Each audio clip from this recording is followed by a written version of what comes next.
Wish me luck. I'm okay at reading. Alright.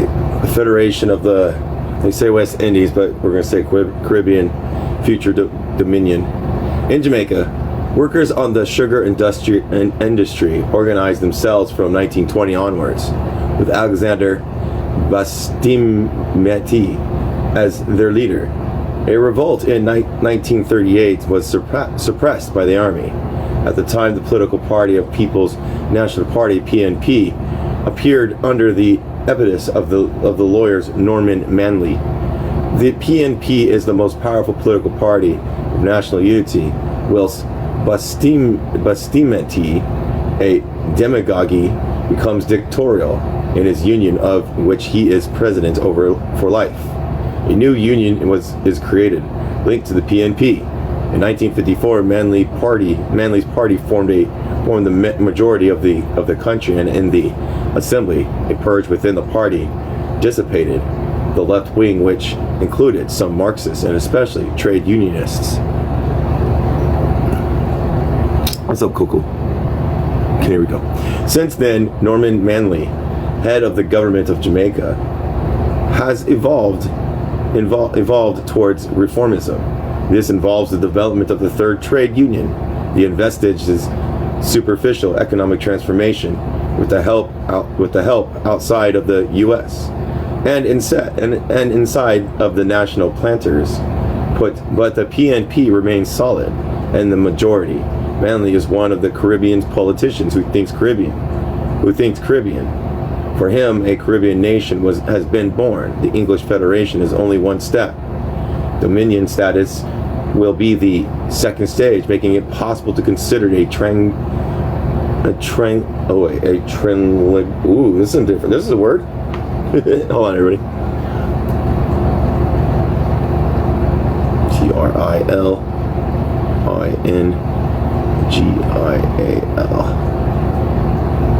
TRILINGIAL. Trilingual, okay, cool.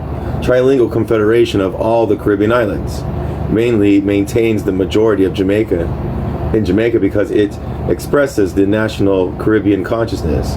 The idea of a Caribbean nation makes great progress in popular consciousness. In Trinidad, the presence of oil deposits has led to the industrialization unique in the Caribbean. In 1919, the first strike of dockers and the beginning of a great movement of political demand emanated by the white settlers. Captain Caipirian, who would become the mayor of Port of Spain, the capital. In February 1935, new unrest. In 1937, a hunger march on Port de Spain is transformed into a veritable uprising, but put down by the English army. But the trade union is organized under the impetus of a leading player, Tribunal Area Butler, and today the oil workers trade union holds a very important place in the economic organization of the island. Since 1955, Eric Williams has organized on the model of the PNP of Jamaica, a People's National Movement, PNM, which in September 1956 obtained an absolute majority in the election. Despite this, Eric Williams was deported. PNM is not in power. Its first demand is for internal autonomy with universal suffrage. In Barbados, the example of the Trinidad uprising of 1937 was contagious. Clement Payne organized the first trade union. In 1945, new troubles, the burning of the sugarcane harvest. Two movements have existed since the war. A very powerful union of the workers of the sugar plantations and a socialist political party currently in power, thanks to the abolition of the double electoral college since 1950. The first college was reserved for the whites. Universal suffrage led to the presidency of Grantley H. Adams, a lawyer and union leader, but relative autonomy of the islands was hampered by the political power retained by the English governor and the economic domination exercised by the white planters. Today, Jamaica, Trinidad, and Barbados, and the other small islands, each with its individual status, are federated England under pressure from local emancipation forces and a fear of a Marxist contamination from British Guiana, where Dr. Jangan has been president since 1957, has organized the existence of the Caribbean nation. The path is open towards independence, and confederation remains the prospect for the very moderate socialist Manley. As for the young Eric Williams, on 25th of March, the universal suffrage election for the federal parliament will translate the newly reality. The rest of the archipelago. Haiti is the product of the separation of the former French colony of Saint Dominica. Two parts of the Dominican Republic in the east, where the whites are grouped together. Haiti in the west, where the people of color live. The French Antilles overseas departments. The accelerated political evolution of Martinique and Guadeloupe dates from 1944. They trusted the French of the liberation to fight against the political economic power of the sugar plutocracy. The population, which voted socialist or communist, had as its first demand social equality. The leaders have thus played the game of departmentalization. The planters are still powerful. The workers still poorly paid. Social legislations and family benefits are far less advantageous than in France. The cost of living is very expensive because the custom unions requires that everything be imported from France. The country is not industrialized, nor the youth fully educated. The electoral rigging on the one hand and the ineffectiveness of 6 Antillean deputies lost within the French National Assembly on the other rendered illusory the political rights attached in principle to the title of French citizens. Quote, "We have become French departments, and yet we remain plunged in a terrible poverty, so the legal status amounts to nothing," concludes Césaire, and with him the French Antilles. The Dutch Antilles, less important islands, where according to the words of Queen Wilhelmina, I can't say her name, in 1954, colonialism has disappeared. In fact, in a very diverse population of 180,000 inhabitants, colonialism was relaxed, but has not disappeared.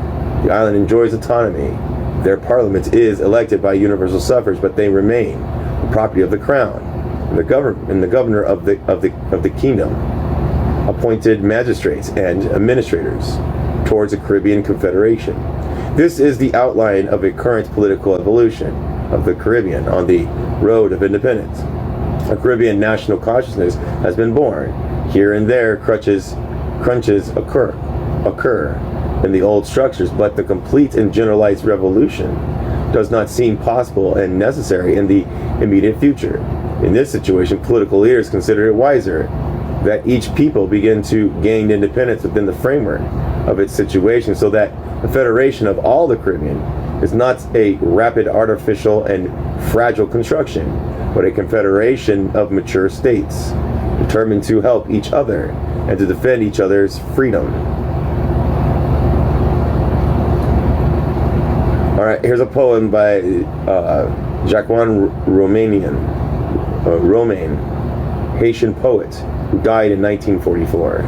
So we are here, we others, the inwards, the dirty inwards. We no longer accept its simple finished, being in Africa, in America. Our inwards, our dirty inwards. We no longer accept the surprises you to say, yes sir, polish your boots. Yes, my father. To my white missionaries. Yes, master, harvesting for you sugarcane, coffee, cotton, peanuts in Africa and America. Good black people, poor black people. We will no longer be. Translated by Robert J.C. Young. Probably in Creole. The strategy of an army with its back to the wall. El Mujahideen, number 19. 28th of February, 1958. Hey, Brianna. Welcome in. At the suggestions of the war minister, M. Chaban Delmas, the French government, has just resolved on the forced evacuation of the entire region between the Morax line, oh my gosh, this is a whole different word, everybody, ready? I'm going to try it. Tabessa Sok Akaras Bone, which extends through the radar installation as far as Nigrin and the Tanzanian border, on the removal of its civilian population, which is to be assembled in accommodation camps. The French colonialists want to set up a buffering zone to isolate Algeria from the world abroad, and thus to prevent any weapons from getting to the ALN. This strategy is creating prohibited areas, is not a new one. From the start of the revolution, several dowers and in the Aures, A-U-R-E-S, then the main hotbed of the struggle, were decreed prohibited regions, and the population was threatened with terrible punishment if any chaos, not to evacuate and to assemble in specially arranged French camps. When an area is decreed prohibited, an ultimatum is issued to the local population via leaflets, airdropped by planes. I wonder if that threaten this population with bombardment. These ultimatums allow barely 48 hours for evacuation. Faced with the inhabitants' refusal to leave their dwellings, the colonialist armies undertake a sweep and search operations, launching attacks on the machates. It chases the women, children, and old folks from their homes. Masquerades and privileges, inevitable massacres and pillages, inevitable accompany these operations. The population thus evacuated is, according to the euphemism of the colonialist terminology, crammed together in accommodation centers. The fact it is subject to a concentration camp regime, forced to live in camps surrounded by barbed wires. The new prohibited area that the French government has just decided to create extends over more than 10,000 kilometers times 2 to the second. It has a 2 on the top, which is a surface area equal to 3 French departments, and including around 360,000 Algerian inhabitants. This figure is largely, by far, than the entire French population of the department of Constantine. Thank you. Colonialist policy, the chief alibi from which it is the defense of the minority population, does not hesitate to sacrifice the rights of every existence of the entire people. This decision to hunt some hundreds of thousands of men and women and children, I have to appeal, because evidently they don't like me.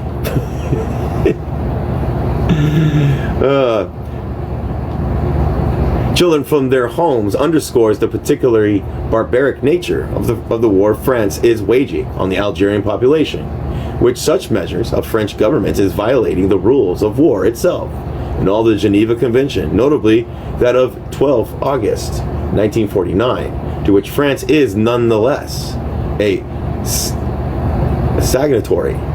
World opinion rightly upsets after the cowardly bombing of Sadi Youssef will not fail to stigmatize the measures being essentially directed against the civilian population.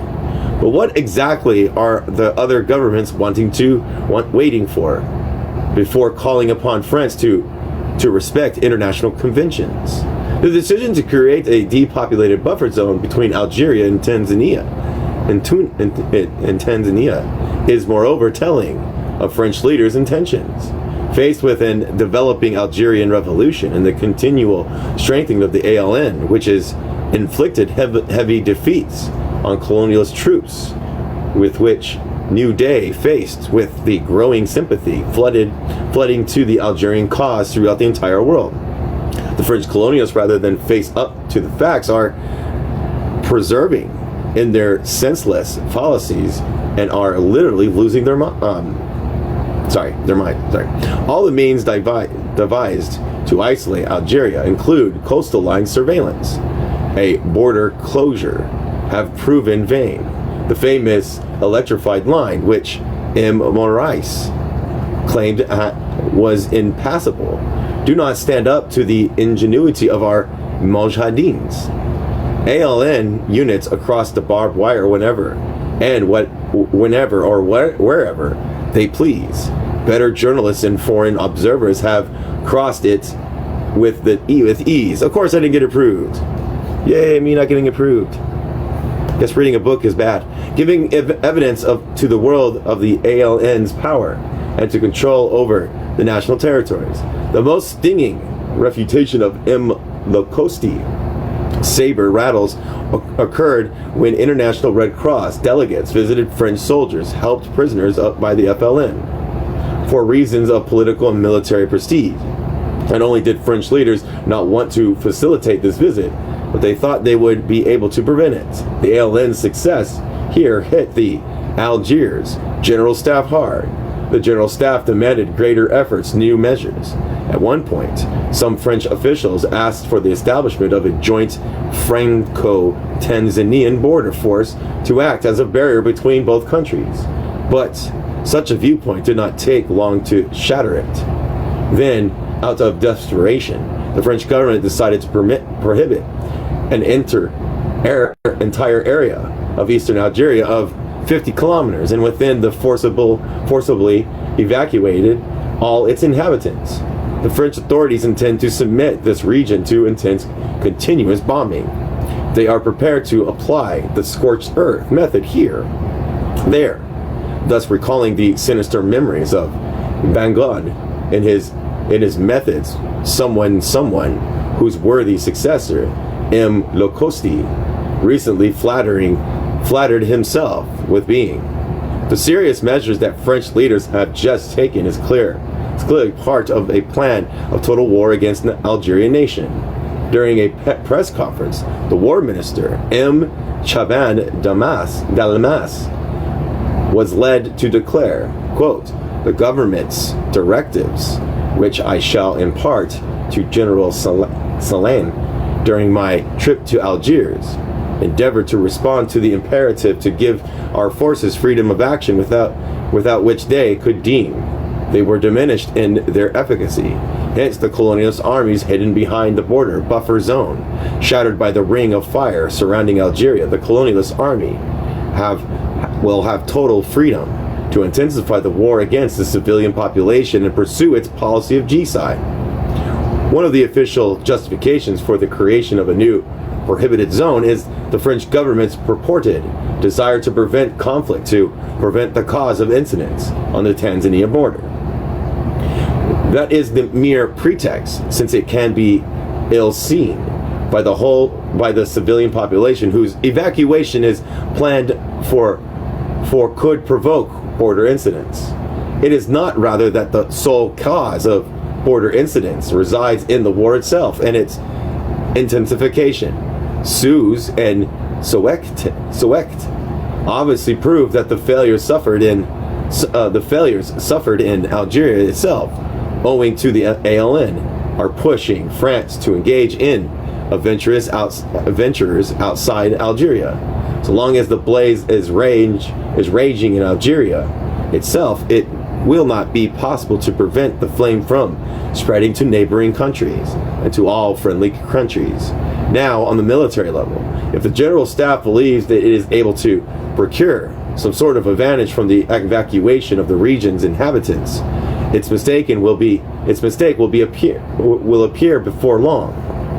In the populated region, the ALN deliberately limits its action to cause as little harm as possible to the civilian population. In the uninhabited areas, the ALN units will only be better able to capture complete freedom of action, of intensifying the struggle. The enemy, which seems to have chosen the border zone to engage in classic warfare, will find before it an ALN ready for decisive combat. The National Liberation Army is sufficiently trained and equipped to adapt to all conditions. In this body-to-body combat with the colonialist army, the ALN will be able to show the measures of its superiority. the noose that the colonialists want to tie around Algeria, the noose, sorry, will be cut each time. All the barriers of the Maurice Line and the Chaban-Damas buffer zones of NATO's gerrymans will be flung aside and destroyed by the ALN. Owing to its very nature, the Algerian Revolution can only beam brightly to the outside and arouse help and sympathy. The obscure time when the martyred Algerian whimpered as if an immense isolation cell are past. Breaking its chain, the bars, the Algerian people has restored contact with its brother's people. The Algerian Revolution, assured of support from all forces of freedom, is already triumphant. All colonial strategies are doomed to failure. The day is not far away when the French army will be prohibited from Algeria as a whole. Number 11, survivors of no man's land, the El Hamajidi. Number 20, 15th of March, 1958. We will strike back. Setting up the buffer zones is one of the desperate measures that that France has undertaken, and that vividly illustrates the totally ineffective but fundamentally criminal character of its Algeria policy. We have said it over and over. The force of arms will never dent the will of the Algerian people. The giant sweep operation carried out by half a dozen divisions have never resulted in anything.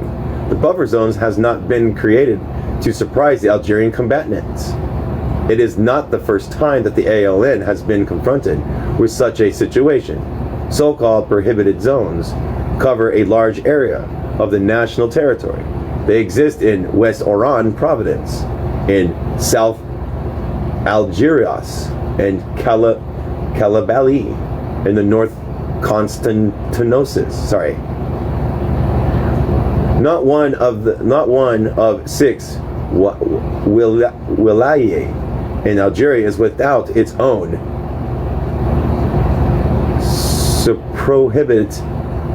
prohibited zone. The buffer zone is merely one more. Of course, it encompasses a territory of more than 300,000 inhabitants, but let us recall that the prohibited zones of North Constantinonis, Coleo, El Malaya, and Tahrir include 600,000. When it comes to prohibited zones, the ALN has a lot of experience to draw on. It is precisely in these zones where the French General Staff had thought it would strike the ALN with the harshest blow, that the ALN is the strongest, have been able to consolidate and its implementation amongst the population and reinforce its position. Of the most military value, the decision to institute a no man's land along the Tunisian border is in fact essentially aimed at the civilian population, part of the vast plan of extermination. Everything transpires as if France, convinced of its radical powerlessness to overcome the Algerian people's struggles for liberation, is attempting to carry out the scorched earth tactic of Algerian civilians, as it multiplies and intensifies the torturing of individuals and collective massacres on the countryside.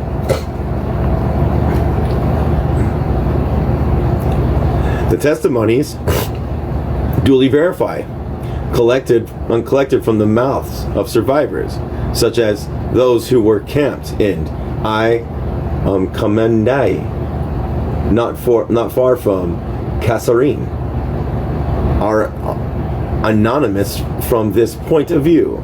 The foreign press representatives present at the scene did not fail to take note of it. Since the attack of Sakit, the vice of the repression, the daily occurrence, there as everywhere in Algeria, in the corridor between the Maurice Line and the Tanzanian border.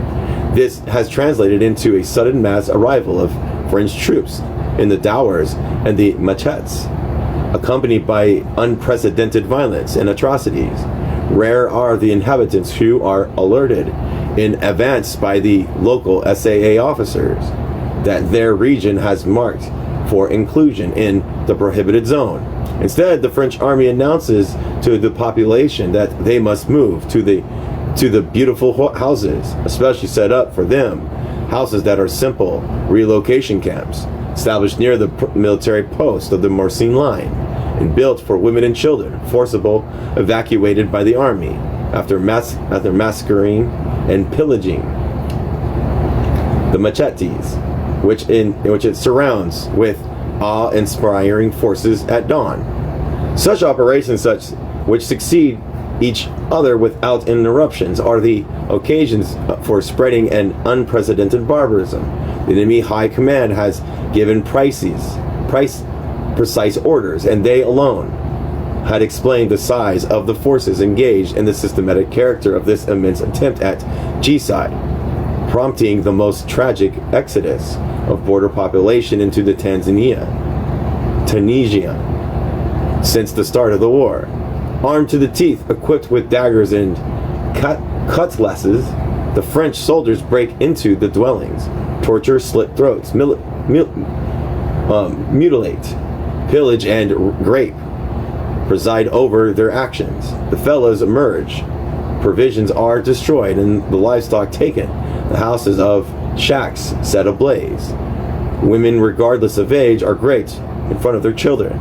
Even matured aged men are sexually assaulted right before their families, as was arrested by one former combatant in 2 world wars who suffered this supreme humiliation at his age. The Maganitos are carried into the houses, and children between 3 and 11 do not escape the electric current.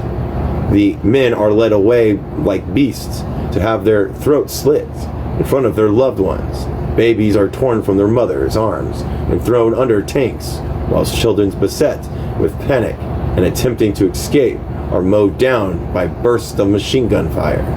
These scenes are ongoing. Each small wave of survivors arrive at the Tanzanian border brings with it a new sample from these horrors. The bloodthirsty and the macabre mixed together with the obscene.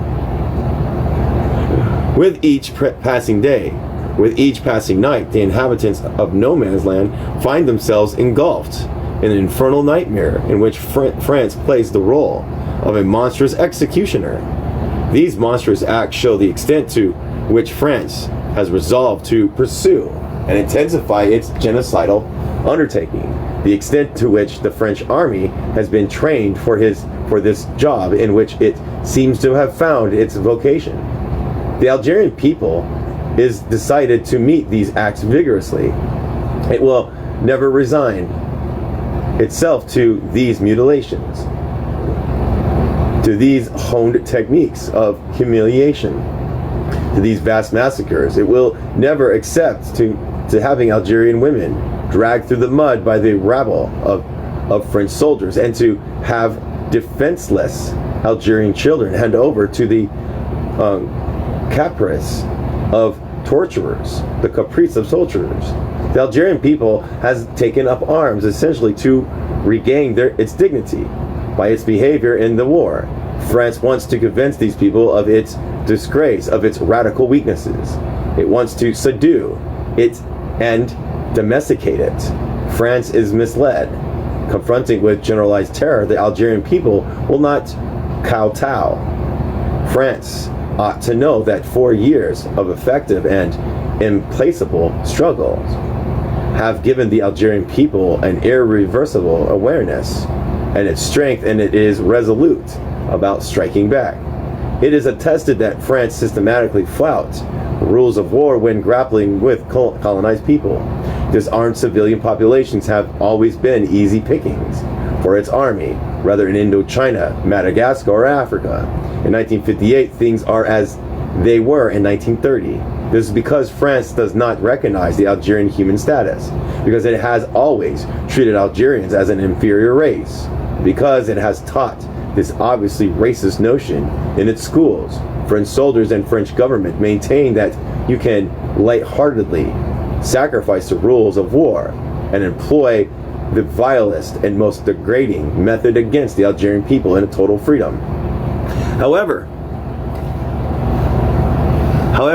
France must know once and for all that the Algerian life is equal and precious as the French person, that the Algerian it has wanted to strip of all his humanities, considered himself above all as a human being, in the image of all other human beings. This is why it will be impossible for the FLN to continue to respect the rules of war if France persists in ignoring them. The FLN is committed to avenging the innocent victims, to washing away the humiliation inflicted on the defenselessness beings. If the French army persists in its ignoble conduct, the FLN will not restrain itself in the name of any rule by humanitarian conventions, any excess. It will intensify the struggle and will make the anger of the Algerian people felt as far as the French territory, using all the means of its power. It will recall to those who hold the sacred values of humanity in contempt the determination of a people that has decided to die to defend themselves. Moreover, the French people must also know that the crimes perpetrated in its name seriously jeopardize future Franco-Algerian relations. The FLN finds itself justified today to call into question not only the status of French minorities, as it has convinced it up to now, but the very principle of existence of such a minority in Algeria of tomorrow. The Algerian people will not accept to see living in its liberated territory torturers and assassins who have no qualms about committing any profanation or any sacrilege. The simple dignity of being human revolts in the face of such an eventuality. Partisans of the Algerian people's extermination, who has clapped and cheered on the daily sakits of no man's land, must choose their camp. The Algerian people's resources do not leave them disarmed before these crimes, and the very magnitude of which indicates that the hour of deliverance is close. 12. Testament of a Man of the Left. Mujahideen, El Mujahideen, number 21, 1st of April, 1958. Who's this? Hello. Hello. Nice to see you, Strawberry. Paul Rivet, deceased last March 21st, would be considered a prototype of the French left.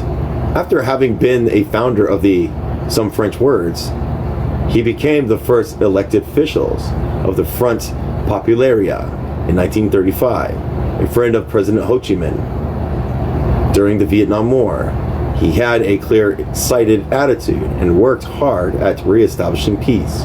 However, faced with the Algerian Revolution, Paul Rivet was to throw all the weight of his name and his reputation as a man of the left, as a Democrat, and as a anti-colonialist on the scale along the Souetali, Mullet, and Penu.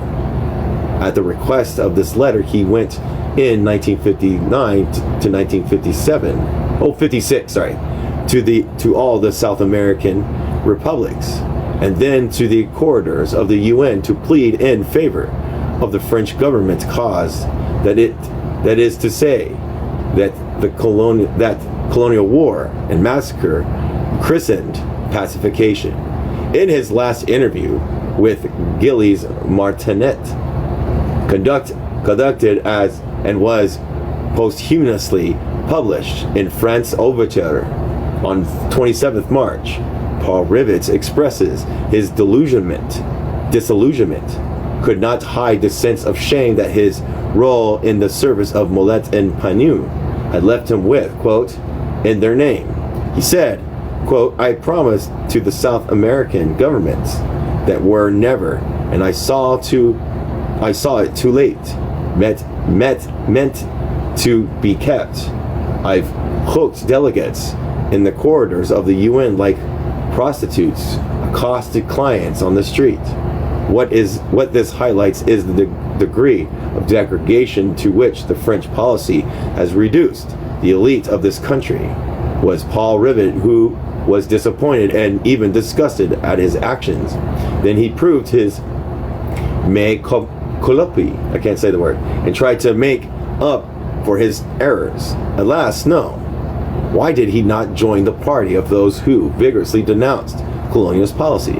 Because according to him, the party contains too many men who sell their West's, Europe's, France traditions too cheaply.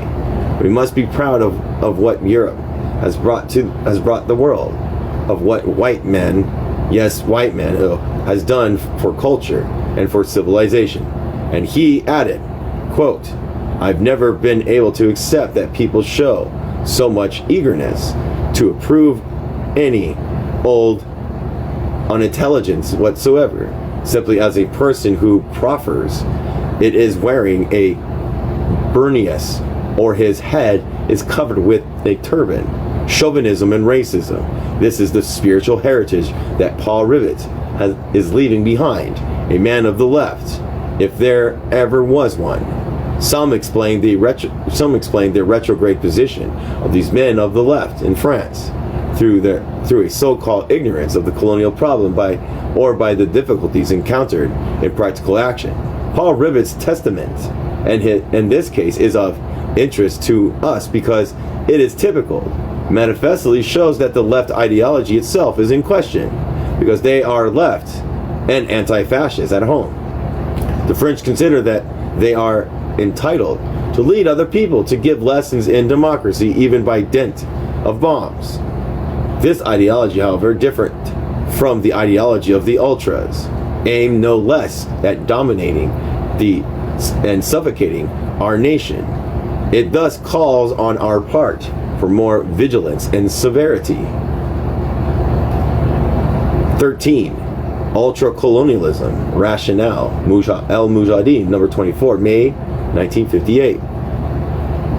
The ultra-colonialists' coup d'etat in Algiers created a new situation in Algeria and marks a decisive phase in the anti-imperialist battle of the North African people. Severely shaken by the Algerian Revolution, French colonialism is today on the edge of the abyss. In this desperate situation, it is reacting with blind and disorganized behaviors that register its profound disarray. Closed with it within a ring of fire, which is contracting daily. It seeks desperately for an exit door. It has opted for the easiest path open to it, the path on which which has to commit itself fatally, namely rampart basilism. I'm going to look at this up word real quick. What's going on? Nothing's going on. Just people listening. Well, at least 4.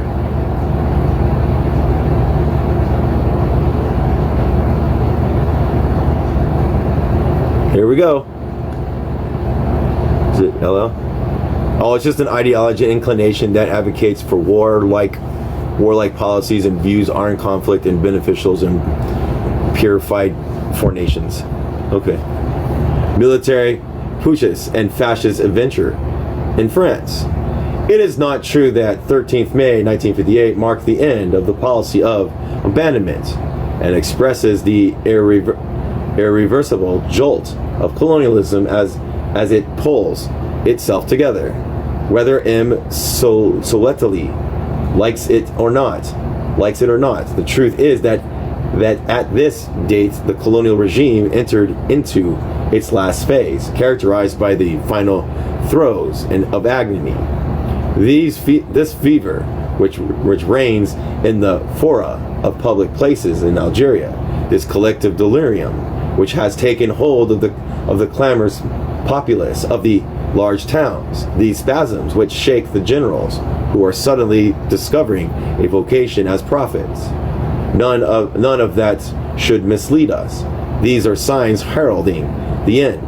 The tens of journalists, the foreign observers now in Algeria are witnessing, perhaps unbeknownst up to them, the last days of a colonial society that believed itself eternal and is floundering amidst the racket of loudspeakers, stomping boots, and strains of La Mesera. I can't say it, it's French.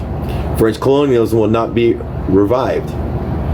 What was called a resurrection is merely the absurd will to survive, and those who have been presented as survivors will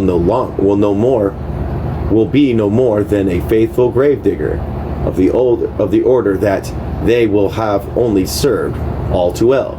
Sole resource remaining to colonialism is revolt. Rise up against the regime that, from Jules Ferry to Guy Mullet, has always carried it in flanks and renounced it. It is a rising up against history, which has condemned it. It is rising up against its own destiny, which is to perish. Tragically, cut off from the real on which it no longer has any purchase.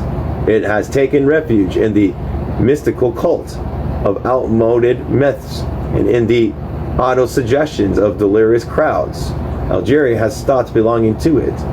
It hangs onto it by invoking a derisory slogan, French Algeria, in which it discovers incantatory virtues, denying the passable abyss that, however, separates the Algerian people from its oppressor. It shifts with the wave of a magic wand from the fraternity that has never existed to an impossible fraternization.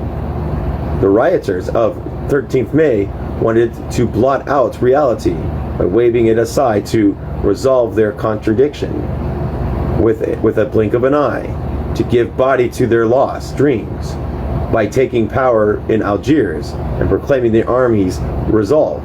The ultra-colonialists thought that everything would return to order. The Muslims who prostrate themselves before them, the FLM would vanish. The masquerades would rush down from the mountains and run to cheer the name of Degoulou, and war of liberation would stop, and a new and French Algeria, all brand new and quivering, would come to take its place alongside the rediscovering motherland. Failing to inscribe these hallucinatory images in the facts, the organizers of the coup d'etat endeavored to present this caricature of journalists using clever dramatization and subtle montages. For this is what their talent and capacities have been reduced to. The writers of 13th May believe they could change the course of history. They succeed only in accelerating it, in participating in the avalanche of events that will engulf them. The coup d'etat in Algeria was foreseeable, and it is in the nature of colonialism, which sets itself up in the hills of the Maghreb 130 years ago, to develop all of its contradictions before disappearing. Hit, it is vital centers. It has to give itself over to the fight, to the death. No realistic policy, no considerations are regarded. The people it oppresses is possible. The awakening of the Maghrebis to the absolute irreducibility of their interests to those of imperialism impels it towards the pitiless resistance that mobilizes all the resources of violence and the Machiavellianism. After collapsing in Asia, French imperialism then regrouped its forces in Africa, where it was devoted itself exclusively to reinforcing its position, threatening with mortal danger in North Africa. The direct access roads to the continent, and it entrenched itself in Algeria and decided to play out its future there. French imperialists have achieved their ends by pitting their country against the Algerian people, and by giving their war of aggression and plunder a national form, a popular endorsement. Colonial imperialism has never managed such a large mobilization nor achieved a like imposture. France as a whole rose up to stand against the forces of freedom and progress in Algeria, and set its youth, its capital, its moral sources in the service of the colonial status quo. Fourth year of war nonetheless did not improve colonialism's situation. To the contrary, faced with the resolve of a people it got progressively bogged down in the Algerian quagmire, beset by attrition and desperation. The most clear-sighted French leaders have duly noted this bankruptcy of French policy in Algeria and in the failure of pacification. The most intelligent fraction of imperialism understood the vanity of a disastrous war, and the need to redefine French policy. This awareness is something that the ultra-colonialists have always dreaded. The more resounding the failure of policy that they have always endorsed, the larger grew their distrust towards the government in Paris. Anticipating that this government may weaken, they got ready to relaunch their war machine by all means possible, despite this being out of breath. The suspicions vis-a-vis Paris stems from the illusion that the republic's various governments have not done all that they could have done, that they could have for French Algeria. Indeed, the ultras of Algeria always pretend that they could settle all their difficulties by themselves, on the condition that they were given the means firmly fixed in them. This state of mind became a key idea. This idea prevailed on the night of May 13th, when the supporters by the army, they took hold of power, achieving their coup d'etat in Algiers. They expected that Paris would succumb in turn, and that the government of their dream would be established there. Regardless of the succession of events in preparation in which we'll see either the victory of the Republic or the institution of the ultra-colonialist military dictatorship, one fact is well and truly established. Colonialism has been given a renewed push. This will be its last, for colonialism in North Africa will henceforth appear in its most virulent and, as it were, primary form, rid of the semblance of legality and reason that had prevented it from acting as it pleased, directly and exclusively controlled by its own stockholders. It will attain its maximum level of aggressiveness and efficacy. Paris cannot save us. Let us save ourselves, the ultras cried, which means the colonial beast must be unbridled, leave it into itself, into its blindness and its instincts. It is a serious error to believe that the coup d'etat in Algeria can fundamentally change the actual situation, which is characterized by the bankrupt policies of the war of conquest and by the FLN's position of strength. It is a no less serious error to find that the change effected on 13th of May is merely a change of pure form. It is not relevant that the conduct of war was passed from the hands of the government of the Republic into the ultras. Certainly, enemy remains the same, but the balance of forces is modified. It will be necessary to confront a more aggressive and more resolute enemy. The war is bound to increase in magnitude and in seriousness, and to take up more implacable turn as compared with the past. But this intensification of the war can only be accelerated in the process. The ultra-colonialist approach the government in Paris with wanting to pursue a policy of abandonment. Today they have to face up to their responsibilities before history. Once they will succeed in relaunching the war nonetheless. As one proves movements by walking, they will have to prove in their turn their radical powerlessness to save their system of domination. The rationale of the war in Algeria demands that colonialism resist until it reaches exhaustion point. It also demands that the ultra-colonialists, who declared themselves the worst adversaries of the policy of abandonment, themselves abandon the game. This is why the current phase of this is decisive. It is a phase full of obstacles and dangers. The Maghreb peoples and their governments will have to mobilize all their forces and transform North Africa into a unassembled defensive camp. The solemn hours of United Maghreb was sounded. The Tangier Conference has laid its basis and defined its means. The new showdown that is beginning, the most serious that contemporary North Africa has known, will test its solidity and provide it with it a definitive seal. So, to this decisive anti-imperialist battle, all the democratic forces of the world ought to contribute their unconditional support. The moment is no less decisive for the forces of the left in France. They are exceedingly concerned. Their heavy responsibility in the war of Algeria, their failings today prescribe the imperious duty to get a hold of themselves.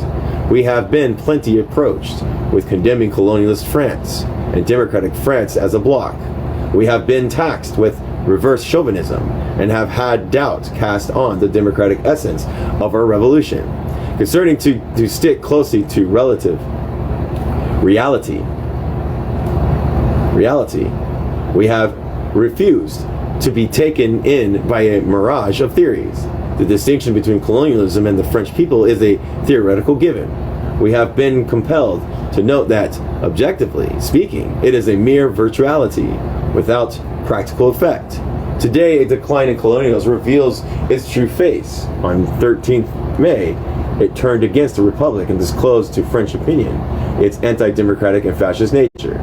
Those whom it was able to delude in France by draping itself in democratic costumes or by brandishing the sword of socialism can no longer deceive themselves.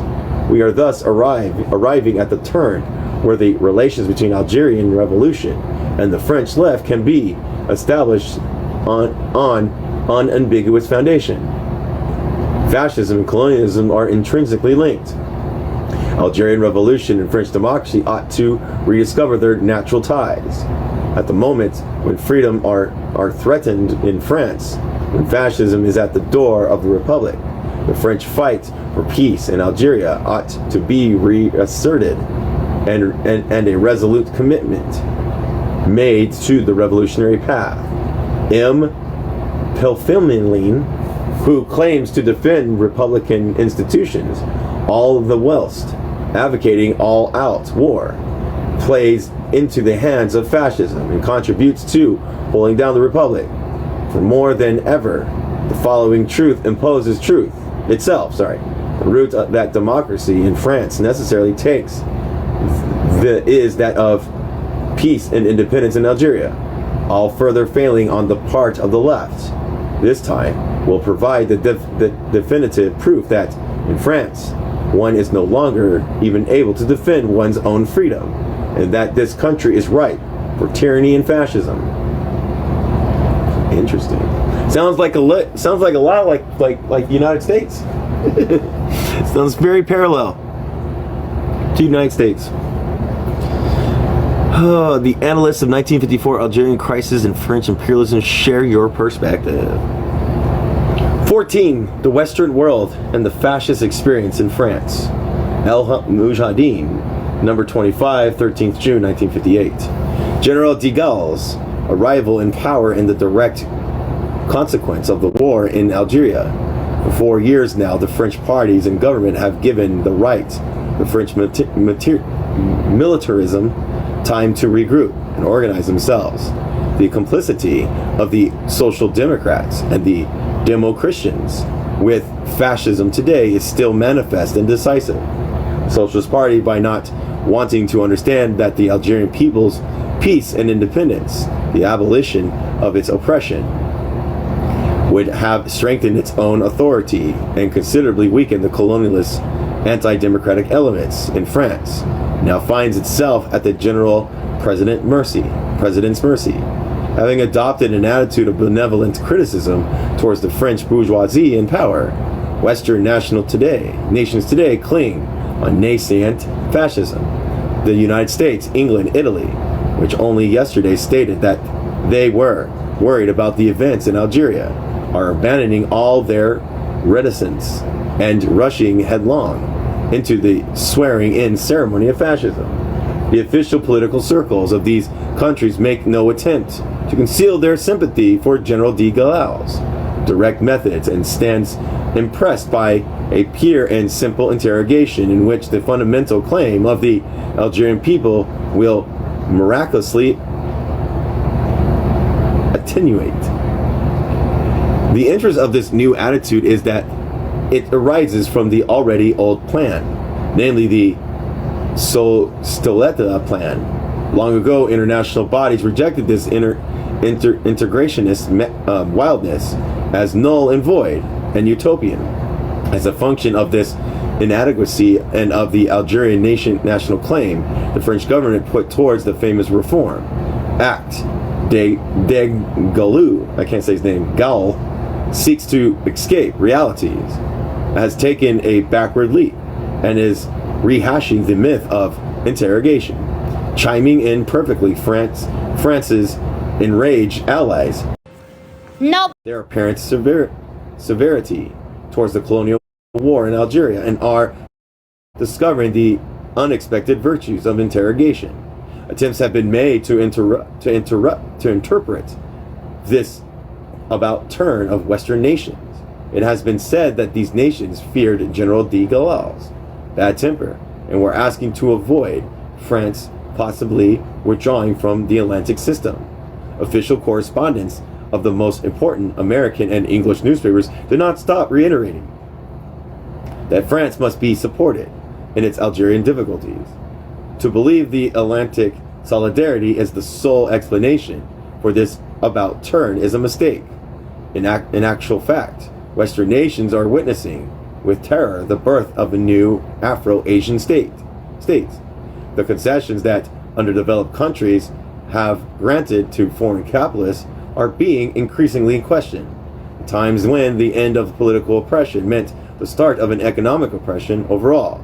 The governments of the newly liberated countries proved to be guarded with independence increasingly jealously and ill suffered quasi-subjugation to foreign powers. The United States and England have perfectly analyzed the size of the forces involved and know that the formidable push for liberation of colonial peoples is destined to triumph everywhere. Yet any delay, any curbing of that push is welcomed with joy. The sympathy of these nations for the movement of national liberation is proportional to the forces of war and of oppression exempt to the colonialist country. The colonialist country is never abandoned unless the situation is completely beyond hope of recovery. The Anglo-Americans have examined de Gaulle's experience and consider that colonialism may still have serious chances. Their entire attitude since 13th of May must be understood on the basis of this examination. After Sakit Sadi Yusuf, the Anglo-Americans were of the impression that colonialism end was nigh. So they took a stand, created the Committee of Good Offices, and made multiple relatively objective declarations. After Ramadan, Gassaf, and many others such incidents, they promoted the pure and simple adjournment of the Security Council. Since 13th May, European nations have clarified any ambiguity and have once more taken up their place alongside France. The important thing today is to know if the Anglo-Americans' analysis of the de Gaulle's phenomenon is accurate and conforms to reality. Has French colonialist power been strengthened? Has the Algerian Revolution been weakened? The FLN estimates that since 13th of May, colonialist forces in France have a new lease on life. The anti-colonialist element overtly recognize their powerlessness and have recorded a major defeat. The fact remains that the material forces have not changed. This collective frenzy with national wildness, which has enthused souls,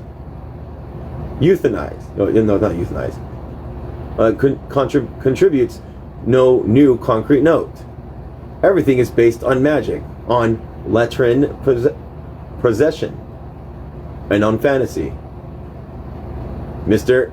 Penny's, can't say his name, next loan will provide some hundreds of billions more, but the major contradictions will remain. To win the game in Algeria, it will not be enough to build gigantic crosses off Lorrainian. It will involve responding genuinely to the demands of the people, to its struggle, to its determination. The auto-suggestions method is not common in this side of the Mediterranean. Has the Algerian Revolution been awakened, pursuing the obsessional dream? Some journalists detect a reduction of the aliens' combativeness. A similar phenomenon was described 8 months ago until a formidable offensive on 20th October occurred. Yet our movement has never been as powerful. We have received direct offers of aid from everywhere, trained in the military schools of friendly countries. Our cadres are converging upon the national territory by the hundreds. Today, the Moroccans, Tanzanians, and the Libyans know that the struggle for liberation will be decisive only by opening an armed front at the scale of the great Arab Maghreb. De Gaulle's experiment is final showing of this imperialism with its back to the wall. The FLM is hardly surprised by this boost of French militarism. We have always said that the Algerians' independence first presumed the defeat of the colonial caste. Today we are witnessing the fascist collision of this caste with French military malus and metropolitan capitalism. The old guard of imperialism has had its day. Afterwards, nothing is left. It is clear that Western nations that believe in the renaissance of French colonialism in North Africa since 13th of May have not properly analyzed the power of the popular movement in Maghreb. So the Department of Edat, which is French, and Foreign Office are informed. No regression on this land we call the Maghreb is possible. No resurgence of French colonialism is the part of the world can occur, mandating General de Gaulle so that Western civilization and oppression will triumph there is not worth the effort. The situation in Maghreb today is irreversible. The coming months will have decisive not only for Algeria, but for Africa as a whole. We Maghrebists have resolved to give French colonialism as coup de grace. Algerian liberation will not result in the diminution of French colonial empire, but in the possibility of its rebirth. The Gaullist Illusion, Mujahideen, number 28, 22nd August 1915. After being awakened by the FLN's first exploits 4 years ago, a section of French public opinion became unsettled about its government's colonial policies, reversed certain ideas concerning simply as given to realize the absurdities and lie behind the myth that claimed Algeria as integral part of France. On the eve of the January 1956 election, this awakened seemed to translate into an irreversible becoming aware of Algerian reality and the necessary political mutation destined to lead to the recognition of an independent Algeria. The anti-colonialist current in French public opinion, however, has neither strong enough nor fully conscious of itself. It is if it succeeds in hauling the SFIO to power, it was unable to resist or even survive the mortal blows of the pseudo-socialist leaders that France had given itself. If the balance sheet was to be drawn up in anti-colonialism in France in August 1958, it would have quickly been evident that it no longer exerted any notable effect of the fundamental attitudes of the overwhelming majority of the public opinion.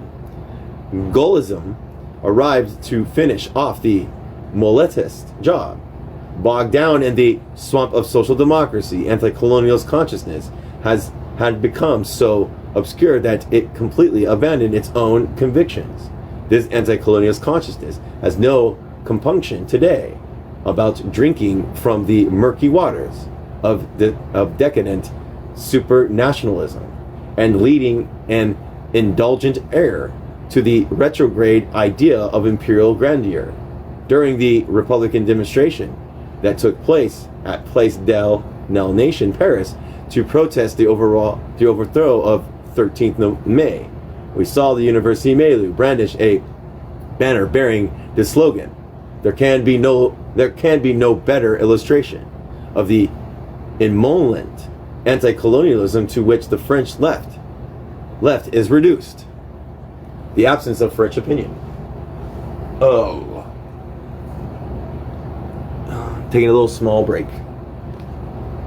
Since de Gaulle's arrival in power, we have witnessed an intense propaganda effort with a tendency to forget the war in Algeria is important to its an outdated character, and to downplay the negative impact and make them less noticeable to public opinion. Military communiques have become rare. The information about the general situation is kept to a minimum. The Parliament's dismissal and the absence of public debate at the Assembly keep French opinion to total ignorance, both about the event in Algeria and about the intentions of the government policy. The circumstances have helped to create these states of affair. The French political scene has been essentially concerned with institutional problems of the internal order.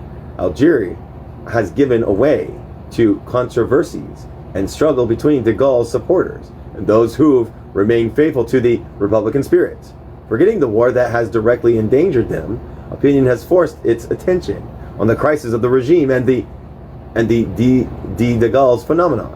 De Gaulle and the critique of ultra-colonialists surrounding him have tried to work this diversion to their advantage so as to operate in Algeria as they wish, de Gaulle style. De Gaulle's service serves as the most... I can't say this word. Oh, come on, highlight it. Thank you. Come on, open, thank you.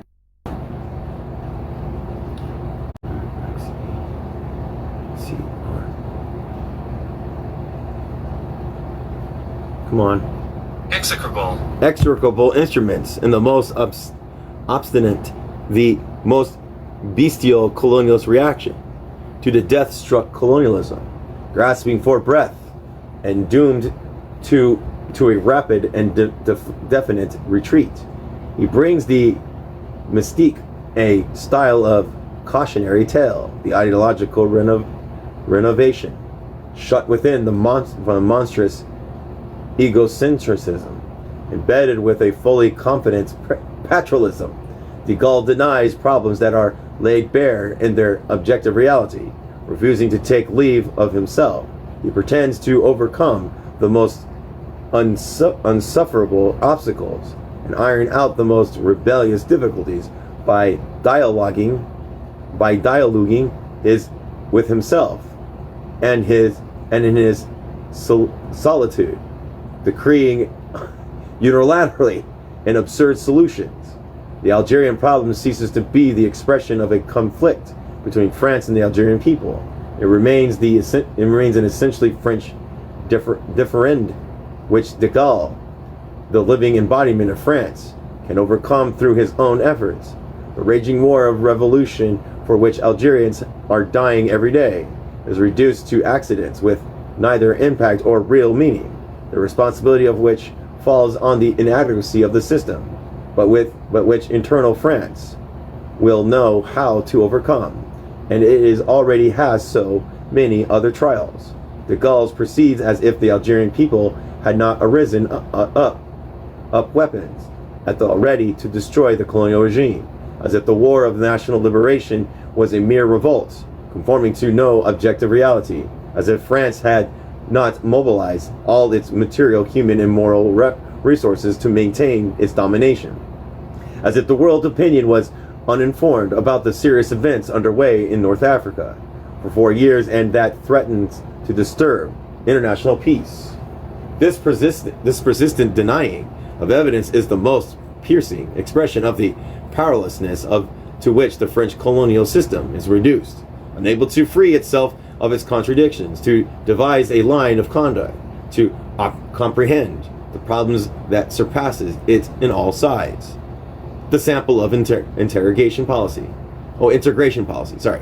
Some liberal malus close to the Gaullism have done their utmost to give credence to the idea that de Gaulle was not yet defined his Algerian policy. They tell us that if for no reason the expendices he has been obliged to make sacrifices to the demands of the ultras and in his speeches on Algeria and to undo them in their desires, then neither has he pronounced the world integration Reality justly pushes this interested point of view. De Gaulle's intentions are by no means ambiguous. He has opted for integration and, without waiting, has proceeded to implement it. Taking the fora on their bluff, he enacts some astounding decrees for the need of colonialist propaganda, notably a single electoral college and giving Muslim women the right to vote. Still, responding to the desire of the ultras, he took the specific numbers of small measures, whose purely spectacular character can only impress the petty whites of Algeria, by filling them with pleasure. Thus he decreed the adoption of a common postage stamp, vignette, and an abolition of the SOANIC, Algerian section of the National Office of Cereals, as well as that of the Journal of French Journal, which has been replaced by the Bulletin of the government's General Delegation.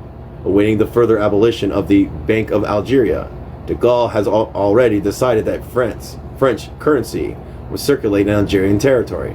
These grotesque measures, which are meant as acts of integration, pitilessly condemn the policy of which they are a part, positing the principle of French Algeria as its point of departure. This policy is one that de Gaulle claims he will pursue to the very end, and in this, the referendum is a fundamental concern for him. The illusions of the referendum. The new constitutional bill provides for the presidential regime that coffers exorbitant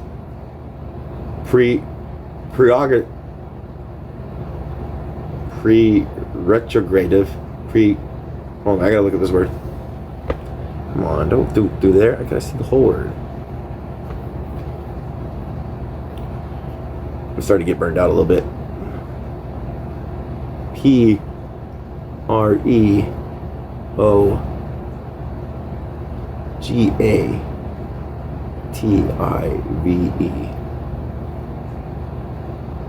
Prerogative. Oh my God, it's prerogatives on the president.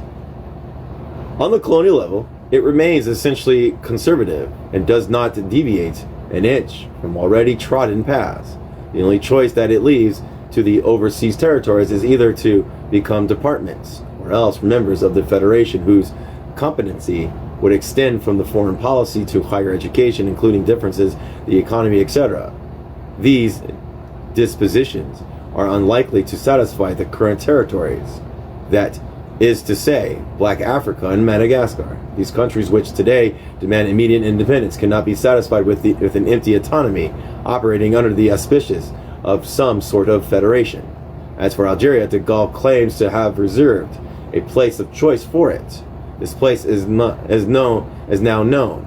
For him, Algeria is a French department. After analyzing the term of the new project, the African leaders expressed their intentions to boycott the referendum, whilst the FLN, which is fundamentally opposed to any electoral operations of any nature and that might make place in the French framework, as upon de Gaulle's announcing the Algerian participation in the referendum issues and directives of non-participation. The French government attributes the referendum in Algeria as the highest importance, for it, at issue is the actual fact to push through a new psychological operation. This fraternization operation inevitably calls for this logical complement, the referendum operation. If the first bore on the equality of reconciliation of all French people, whether the Muslims or European heritage, in one of the same communities, the second has to reassert once again upon the occasion of the new constitution. Algerians, however, forever belong to France. The referendum has become the war cry of the colonialist forces in Algeria. Last July 7th, General Salan exclaimed during the media conference, "We must now win the battle of the referendum, and the army has an essential role to play in this domain. It is a matter of doing all we can so that the maximum number of citizens can take part in it. On 1st August, the authorities of Algeria declared the list closed, and the town's colonialist newspaper could announce that the day after. The battle of the referendum is now underway. The manner in which the referendum is set to be held over the 3 days instead of 1 day, as in France, is indicated already in the ways the lists were forged. Electoral enrollments are carried out within the manner of the police census, effectuated in each of the towns. That is to say, were extorted and by means of blackmail and terror, are quite simply carried out unbeknownst to the individual concerns, designed to confirm the spectacular fashion via the prodigy of electoral democracy, the implicit fundamental decisions to make Algeria an integral part of France. De Gaulle with brandish the referendum as a decisive argument. France will not fail to see it to assert that there is no longer a political problem in Algeria, and that any such problem, if there has ever been one, was found its ultimate solution. But this policy of fiction and myths is so hackneyed to create any illusions in the international area. The war which continues to wage and will end only with Algerian independence will always provide constant proof against it. De Gaulle himself has had to come to terms with things, right after exclaiming to whomever wants to hear it, that the Algerian problem has been solved, that the Algerian people have chosen France. He then has to ask his country for additional efforts on the military level. It is well known that he has extended the duration of conscriptions for soldiers to 27 months and for officers to 30 months.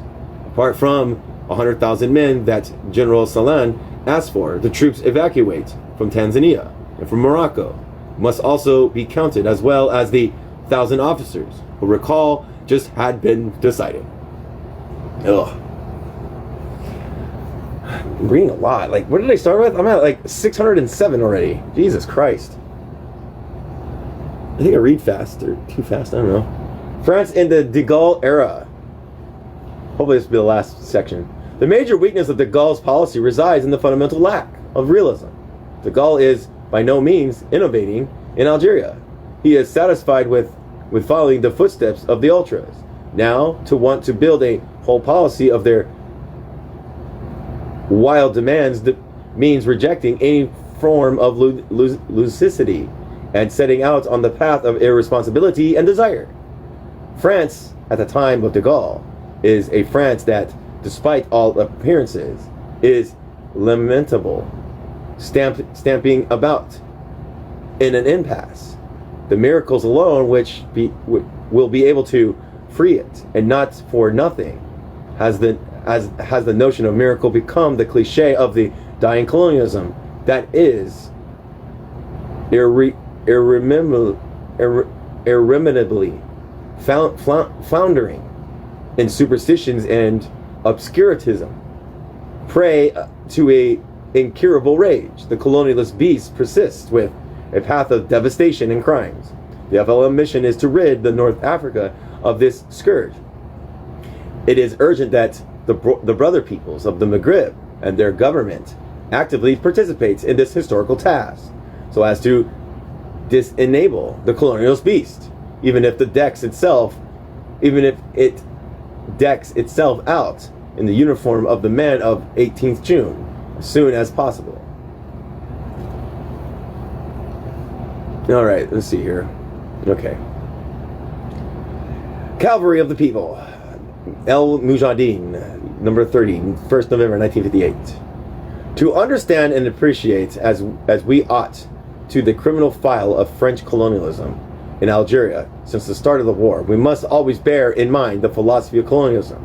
In the colonialist perspective, a minimum of terror has to be upheld on the land being occupied. Police, racist administrators, and provocateurs, colons of abominable dishonesty and perverse enjoyment, wave over the entire colonized country, a very tight network within which the native comes to feel literally immobilized.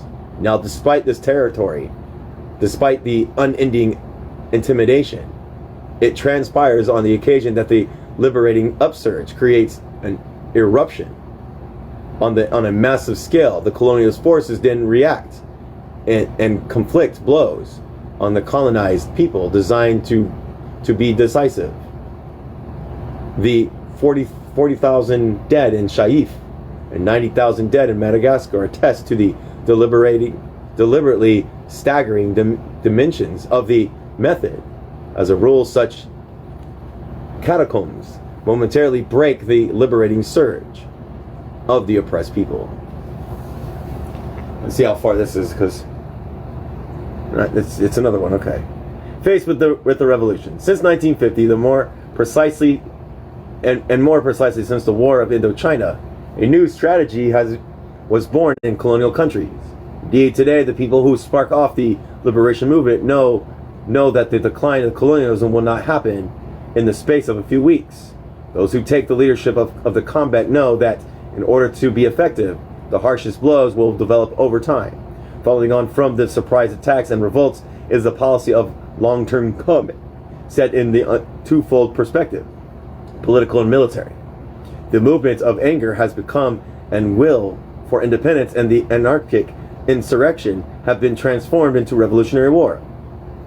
Any such modification imposed by the historical evolution of wars of liberation ought to have direct repercussions of the consciousness of the colonized and on the behavior of the colonialist forces. The colonized, who are today beginning a war of liberation, are engaging in the combat they know will be long. This is why they constantly avoid the desire for a quick solution, whether political or military. The guerrilla tactics is precisely adequate for this form of struggle on multiple fronts, the goal of which is less to crush the adversary than to make his daily life impossible. Guerrilla warfare maintains an indefinitely sustained rift in the colonial system. This permanence of colonialism not being able to hope for the era of peace instills lassitude and disappears in the ranks of the occupying forces. Guess I'll do one more. All right, one more. Massive intimidation.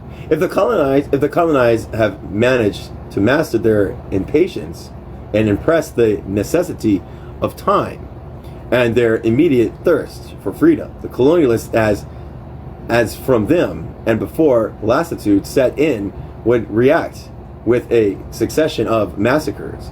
Failing to analyze the new historical, political, and psychological factors involved in the colonialists could not escape the classical circles of anti-insurrectional attitudes. The colonialist movement of anger lasted several months, from November 1954 until Solstice's departure.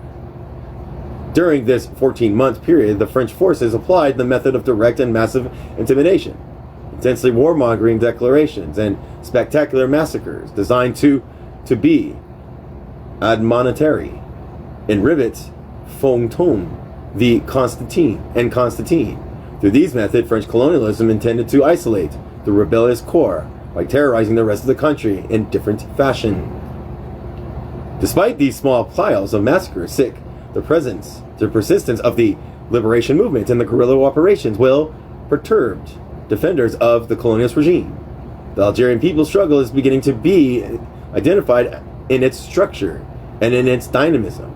The revolution is thus seen in its political, diplomatic, and military organism. To reassure itself, the adversary has conjured up the ideal of foreign leadership, and at the same time, rethought that its combat method.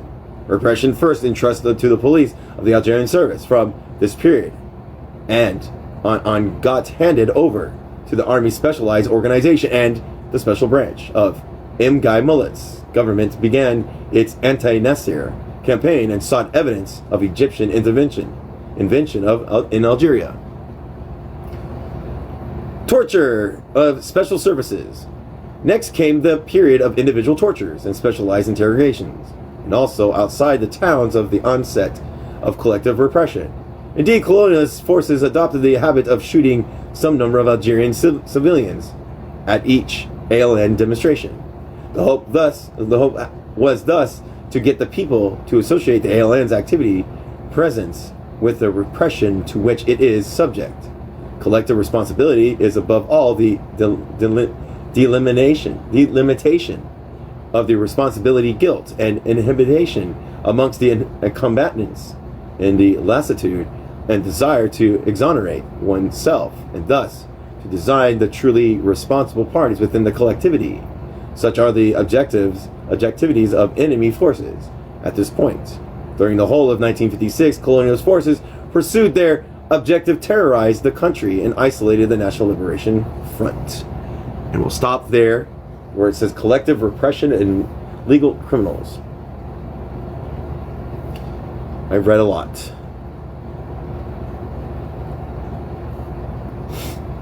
.610. Holy shit. These are like a little bit more direct with the specificness of the Algerian Revolution. So it's pretty good. 577 to, whoa, let me see, 670. Let me see something. 610 minus 577.